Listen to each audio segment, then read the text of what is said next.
David, thanks for coming on tonight. You had a long day, and but Happy New Year. Happy New Year. I think this is the second show Yes, yeah. of the smoking section in the new year 2018.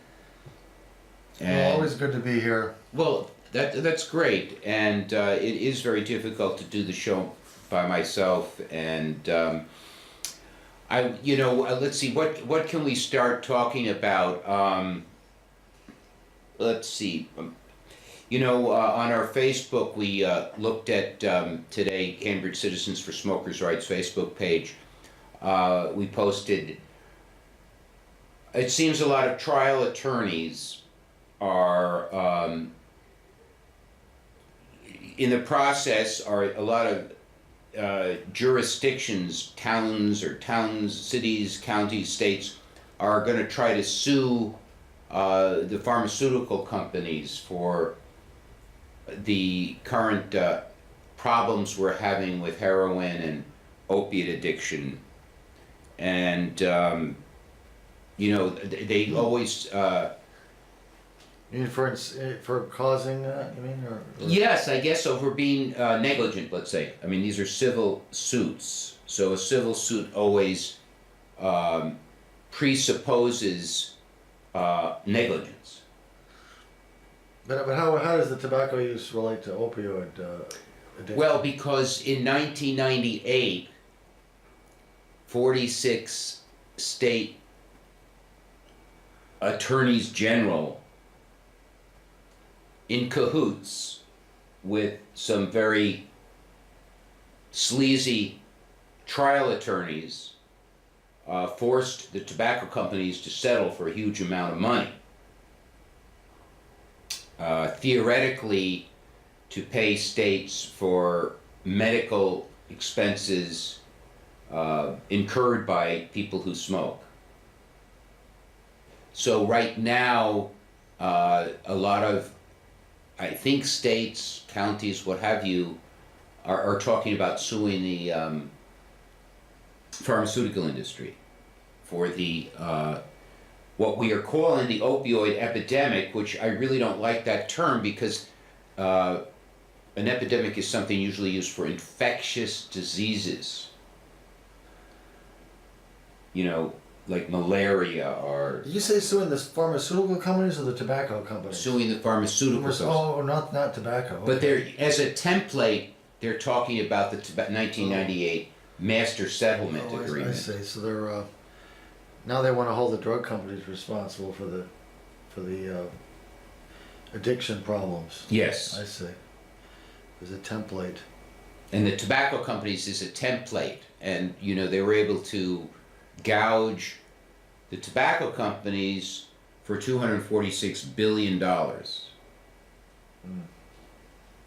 And the settlement was crafted so that what the tobacco companies did is they put a surcharge, which means a surcharge, it just means, I guess, an additional charge. I don't know what the word surcharge means, on every package of cigarettes. So we smokers are paying for the 1998 Master Settlement Agreement. That's a lot of money. Yeah, well, it was set up. I don't know if it's in perpetuum, but might be up. I don't know when it runs out, but we smokers are paying for it. So a lot of experts, even anti-smoking experts, say what it was a de facto tax.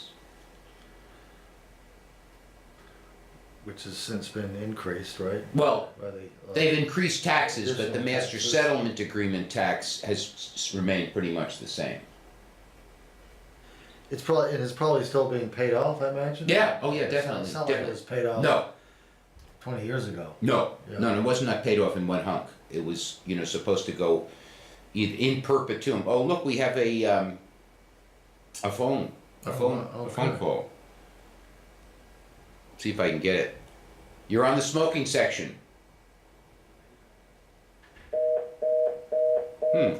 That's interesting.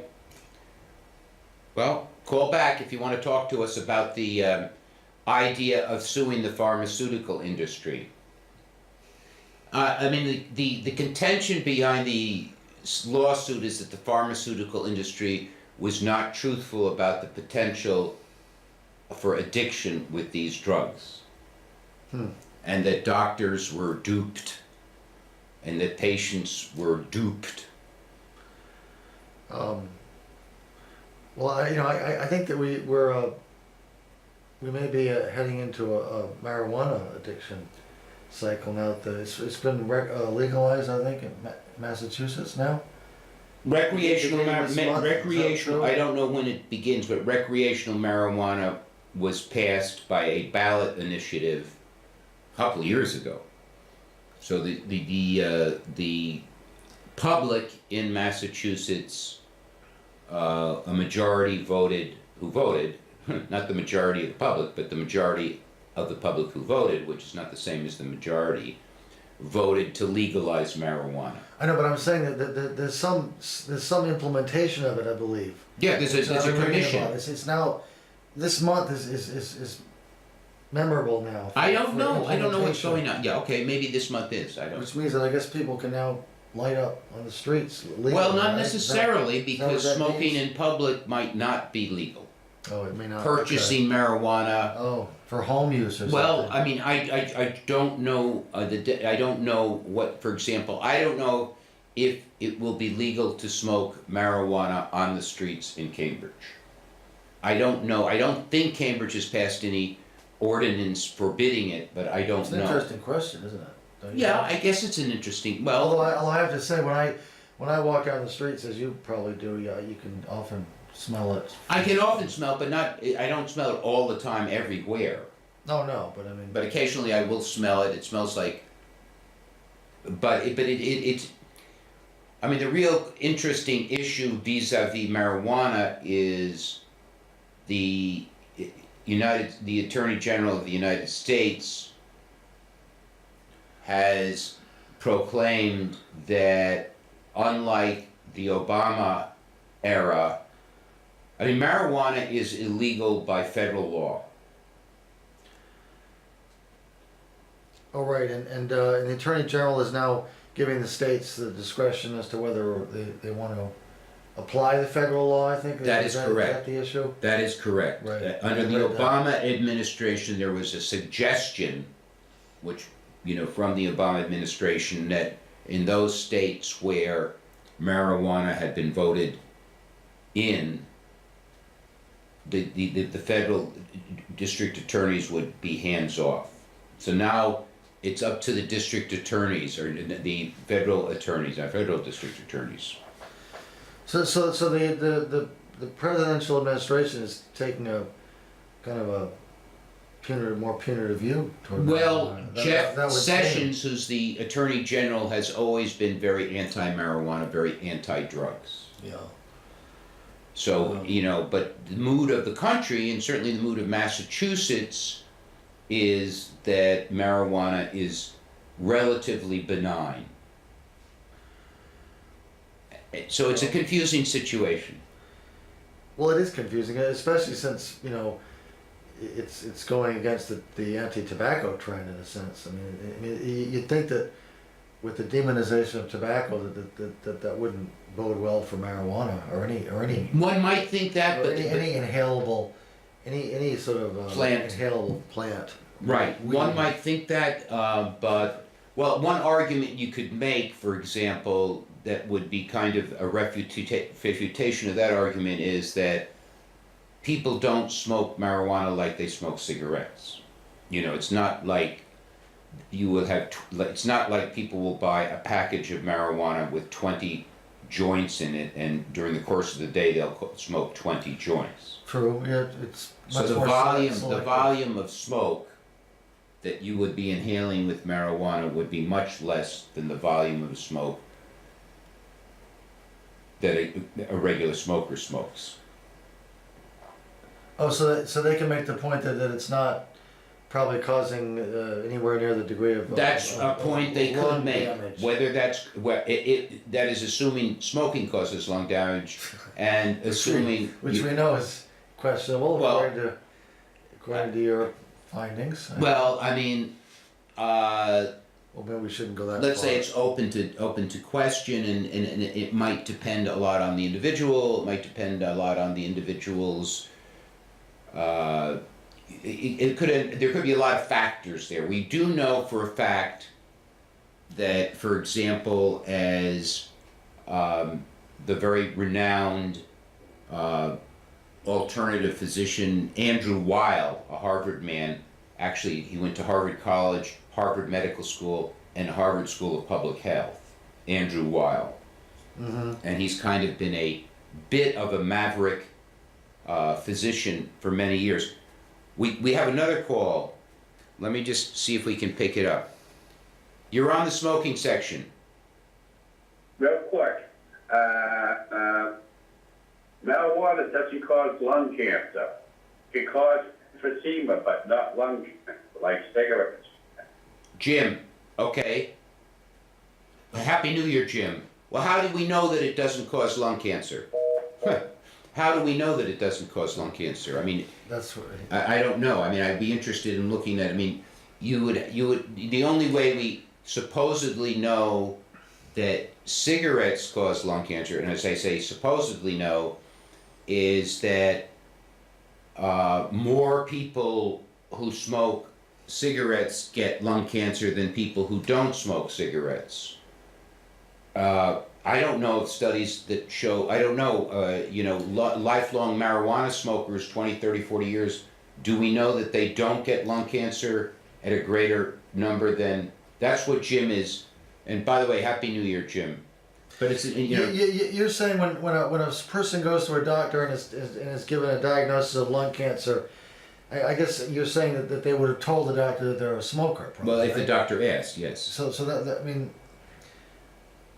that's a pretty clear cut finding in favor of the correlation, isn't it? Well, I mean, I don't, okay, there's a correlation. The question is it causative or not?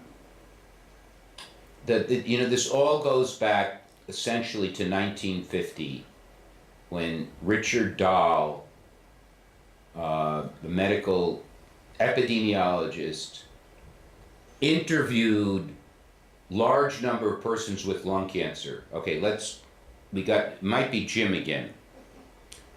You're on the smoking section with Stephen Helfer and David Ajemian. Steve, can you hear me? This is Michael in Philadelphia. Oh my God, Michael McFadden. Michael McFadden in Philadelphia. Hello, Hello, Steve. Hello, and Bill? David Ajemian. David. David. Nice. Oh, so you. David. On my screen here. Michael, thank you for Yeah. calling the smoking section. Okay, I'm calling because you're speaking about marijuana and tobacco lung cancer link. Yes. This is something I've looked into deeply. And I have a study right here, cannabis use and the risk of lung cancer. Right. A case-controlled study in the European Respiratory Journal. Okay, let me ask you a question. Yes. Michael, what does that mean, case-controlled study? I mean, I know what a study means. Studies that they do. One is a case control where they pick patients from a hospital who have cancer and those who don't, and the ones that do have cancer are cases, the ones that don't are control. The other is when they pick a group of, say, 1,000 people in the year 1990 and then check in with them 10 years later Okay. to see which ones have developed cancer. So I don't mean to belabor this, but then, just for my own education, the one which was not case control would be a prospective study. Yes, thank you. And, well, I mean, that would be another word for it. That would be another word for it. Yeah. And so all case control studies are kind of retrospective? Yes. Okay, Michael, thank you. All right, let me explain the lung cancer associated with marijuana showed an increase of 8%. 8%. 8% for every one joint per day smoked Right. for a year. Tobacco only showed 7% Oh my for gosh. every 20 cigarettes smoked per day for a year. So 1 joint per day is roughly equal to 1 pack per day in terms of lung cancer. Really? Yes, So, in other words, from an epidemiologic point of view, they're about equal. yes. Yes, it's not enough difference to really be important. Oh, okay. The marijuana was very slightly, it showed us very slightly higher number. Has this study been replicated? I don't know if it's been replicated as such. This is a study that was done about 10 years ago. It looks like it was well done.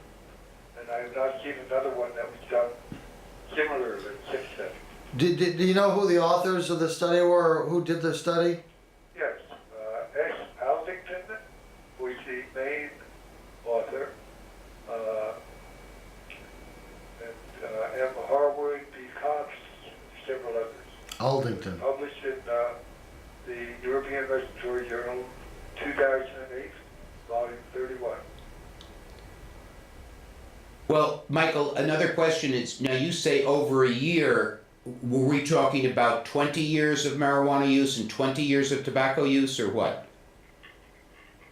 The incidence of lung cancer is a lot lower than most people realize for the non-smoking population. It's about 4 out of 1,000 people in their lifetime. Non-smokers. Lung cancer. So when I say an 8% increase from a year of smoking either marijuana or tobacco, that would be an 8% increase from 1 year of smoking over 0.4%. So it's 8%, 8/100th times 4/100th. So But the if you smoke for a whole year, either cigarettes or tobacco or marijuana, and your risk would go from 4 in 1,000 up to about 7 in 1,000. But the question I have in that is, most people say that, at least with tobacco, for there to be a difference, you need 30 or more years. Yeah, for the kind of difference that most smokers face, people are smoking 30 years. So you get each year your chance gets multiplied by an additional 0.7%. Right. The initial 0.04%. And I've looked into, they say that, if you're a smoker, your chances are so much greater than a non-smoker, but I've seen the number, it's all over the map. Some people say 23 times, some people say many fewer times. Usually for regular smokers,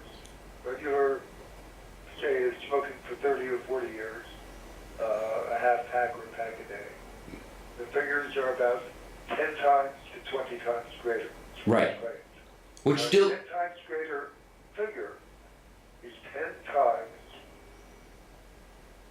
0.4%. So that means instead of being 0.4%, it becomes 4%. If you smoked for 30 years, your chances of lung cancer would go up to about 4%, or for the higher estimates, it would go up to 8%. so about 1 out of 20, let's say. Yes. Now that can go higher if you have complicating factors that come in. If you work in an asbestos factory, if you live in Peking, Beijing, middle of Tokyo, you have all that pollution and everything coming in on top of it. If you're a heavy drinker, a lot of smokers drink and party a lot, and that can influence it as well. What about illegal drug use? Has anyone ever done a study on that? I guess it would be hard to do. Well, no, it's the same thing. It's a very high correlation with smoking. Most illegal drug users tend also to smoke cigarettes because, face it, they're not really worried too much about their health. So instead of Right. shooting up heroin all day long, they're not worried about getting lung cancer 20 years in the future. All right, well, thank you very much for calling, Michael. All right, good speaking with you. I'll have to try calling again. Oh, we love it. We love I it. listen to you every week. Oh, Michael, that's so beautiful. And David's going to come on every second Wednesday. Good. I love what David said too. David and Emily, but two great guests. Oh, thank you. Thank you. Thanks a lot, Michael. Take care, bye-bye. Bye-bye. So we're being streamed to Philadelphia, or is this on YouTube? No, this I think is streaming. Yes, this is streaming live on the web. On the internet. Yeah, on the internet. So yeah. we're going beyond the local Cambridge. Right, we're audience. going. I think you could view this program anywhere in the world Wow, on the internet. that's impressive.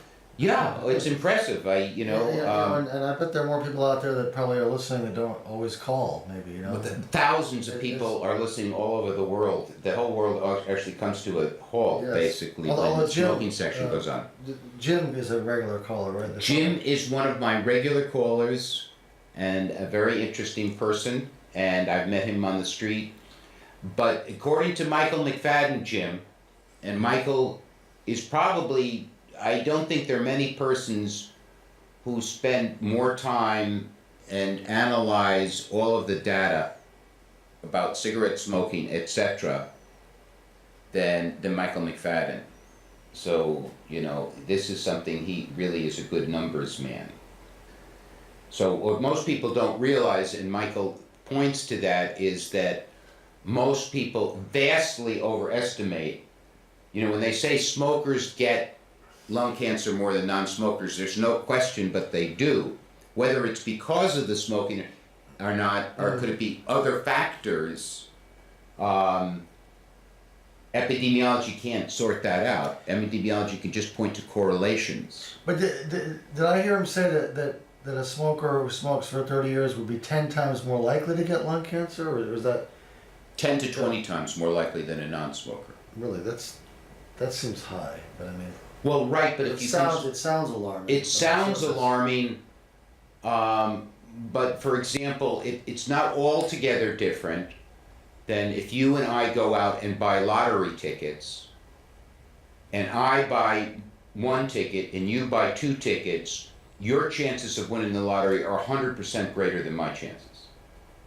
I guess. 100% I greater. guess so. Yeah. They're still infinitesimal, but they are 100% greater. Right. Oh.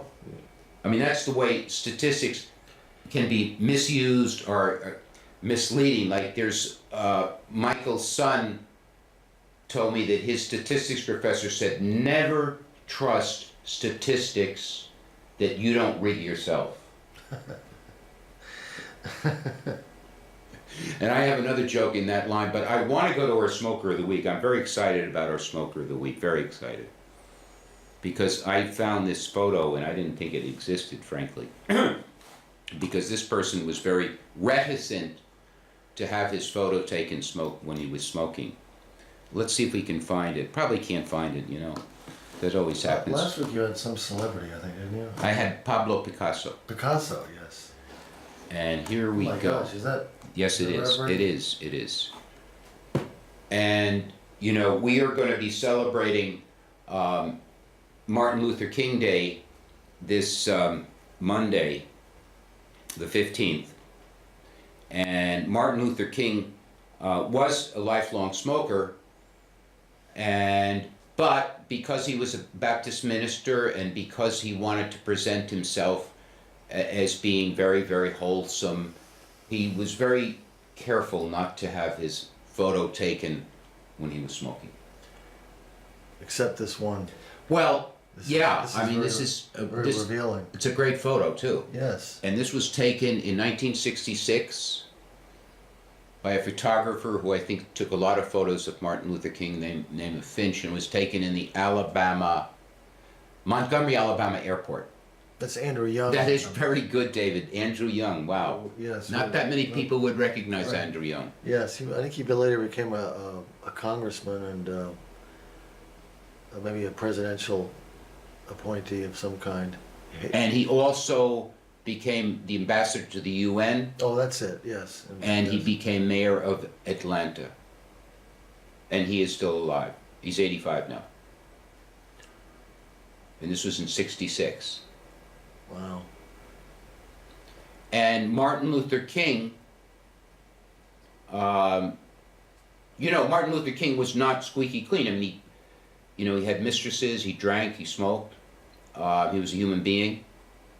And as a matter of fact, when Martin Luther King was assassinated at the Lorraine Hotel in Memphis, he was smoking a cigarette on the balcony. Well, he went out for a cigarette probably. Well, I mean, he could have smoked in his room. I mean, these were in days where you could smoke anywhere, so I don't know. True. Yeah. But it was probably a warm night and he was out on the balcony smoking. That's actually, you could say he went out on the balcony to smoke a cigarette, so it's a smoking-related death. We could put it in the statistics, right? Well, it's interesting. I think most people, if they think of a very saintly type person, they would frown on that if they knew that They person might. was like, They might. Like it's hard to imagine the Pope smoking a cigarette in an interview or something. Right, and Jackie Kennedy smoked a lot. Well, that maybe is a little different, but And Martin Luther King was smoking, and the man who was with him, and I from a good source, removed the cigarette from his hand, and also removed the package of cigarettes from his pocket. Thanks for watching the smoking section. David, thanks for coming on tonight. Thank you. Happy New Year. That's it.